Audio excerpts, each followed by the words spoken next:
Berbeda dengan artistic text, di mana artistic text memiliki kemampuan untuk di-scale atau di-distort secara bebas. Paragraf teks tidak memiliki kemampuan demikian, namun dia memiliki sebuah pengaturan-pengaturan yang khas seperti pengaturan kolom, indent maupun pembuatan bullet number. Dan ini tidak dimiliki oleh artistic text. Maka paragraf teks akan sangat sesuai sekali untuk keperluan pembuatan artikel pada majalah atau koran yang kita desain. Baiklah, kita akan mencoba memahami bagaimana penggunaan paragraf teks di dalam Corel Draw. Sebelumnya saya akan membuat judul dengan artistic tag. Anda bisa mengetikkan langsung atau mengcopy dari file yang sudah Anda miliki. Contoh seperti ini, saya mengambil tulisan lubang hitam, saya copy, kemudian saya paste di sini. Dia meminta untuk mempertahankan font dan formatnya atau kita buang font dan formatnya. Kita pilih OK saja di sini. Oke. Saya sudah memiliki sebuah teks lubang hitam di sini. Saya akan pindah untuk merubah seperti ini. Di sini saya rubah dulu fontnya menjadi ini, tetapi saya tidak suka dengan kapital semua di sini. Maka untuk merubahnya Anda cukup dengan melakukan teks, kemudian Anda pilih change case. Dan Anda sudah cukup melihat di sini ditunjukkan secara jelas perbedaannya penggunaan sentence case, lower case, upper case lewat dari penampilan yang ditunjukkan pada form ini. Oke, pilih sentence case. Maka hasilnya akan pada huruf awalnya saja yang besar. Oke, kemudian pada lubang hitam ini saya ganti fontnya menjadi impact misalnya. Saya perbesar. Sekian, kemudian saya beri warna abu-abu. Sebelumnya saya mengatur posisi guideline-nya dengan snap to guideline. Kemudian saya copy di sini warna hitam. Oke, saya tempatkan di sini atau bisa saya tempatkan di tengah. Oke. Berikutnya saya menggunakan text tool untuk mengatur paragraf teks.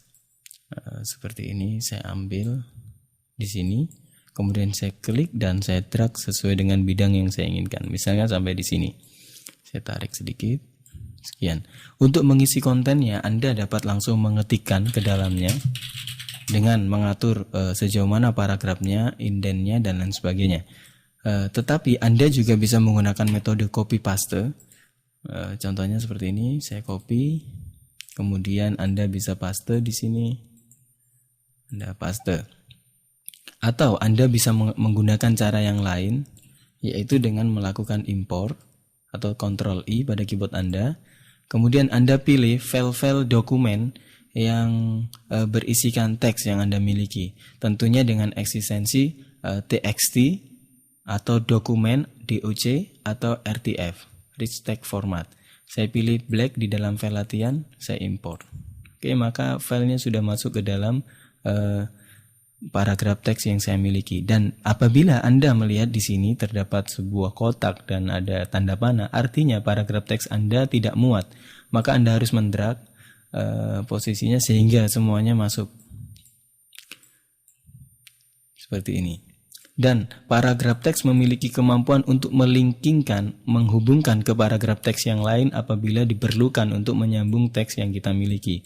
Saya contohkan saja di halaman 2 misalnya, saya copy ini ke sini, kemudian saya taruh di sini. Dengan sebuah asumsi halamannya ini kecil misalnya, buku yang kecil sekian.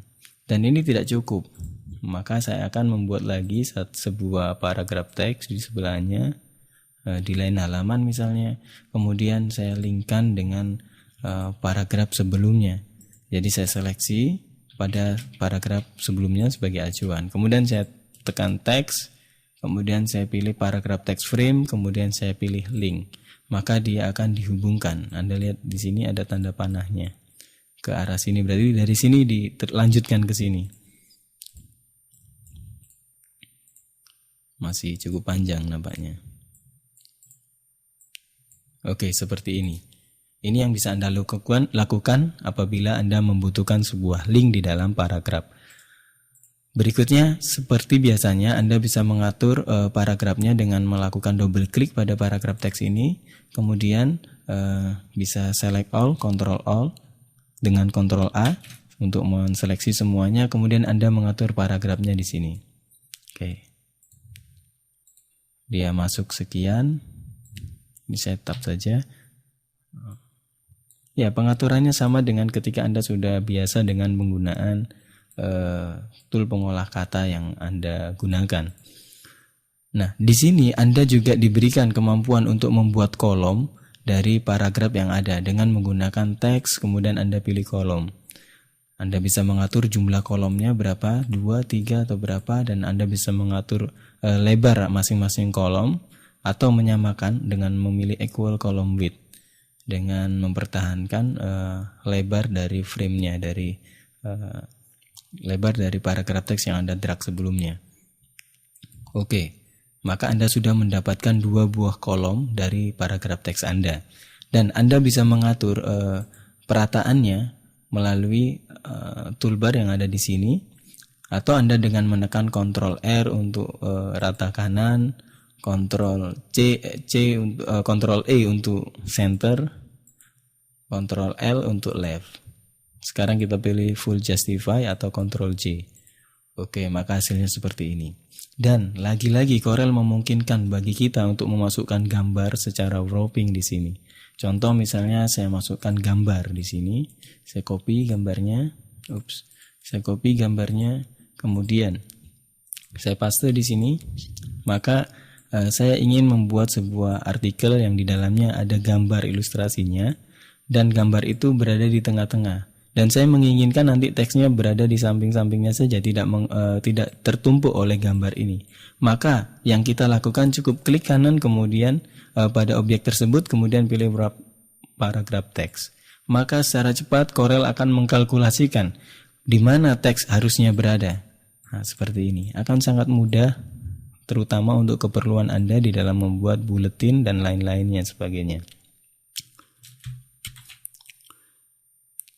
Oke, kemudian ada beberapa hal lain yang bisa kita lakukan dengan paragraf teks. Contoh, saya buat halaman baru di sini.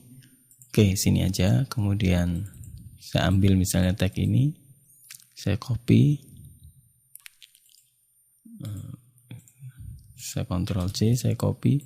Kemudian saya membuat teks di sini, saya paste. Dengan kemampuan envelope dari efek, kemudian Anda pilih envelope, Anda bisa mengatur bentuk dari bidang yang Anda inginkan. Contoh misalnya Anda pilih add preset dari yang sudah disediakan, misalnya Anda memilih bentuk seperti ini, Anda apply, maka dia akan membentuk sebuah lingkaran sesuai dengan envelope yang kita pilih. Contoh lagi saya akan coba di sini.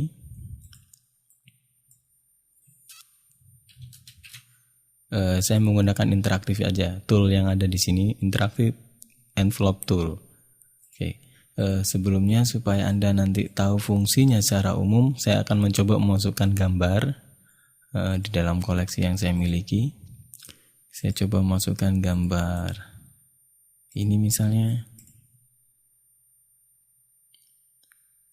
Oke, saya impor dulu di sini.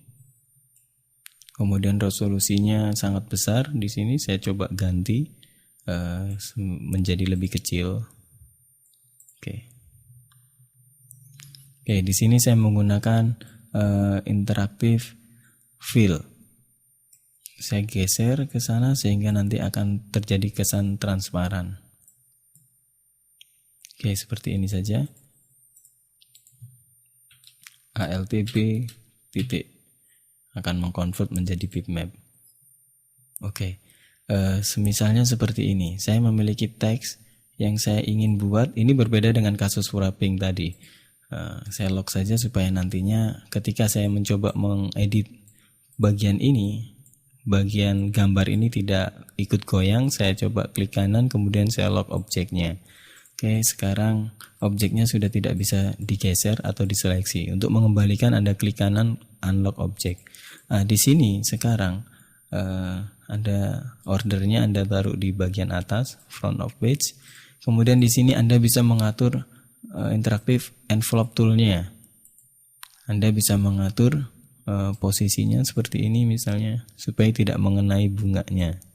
Oke. Ini yang bisa Anda lakukan dengan interaktif envelope tool.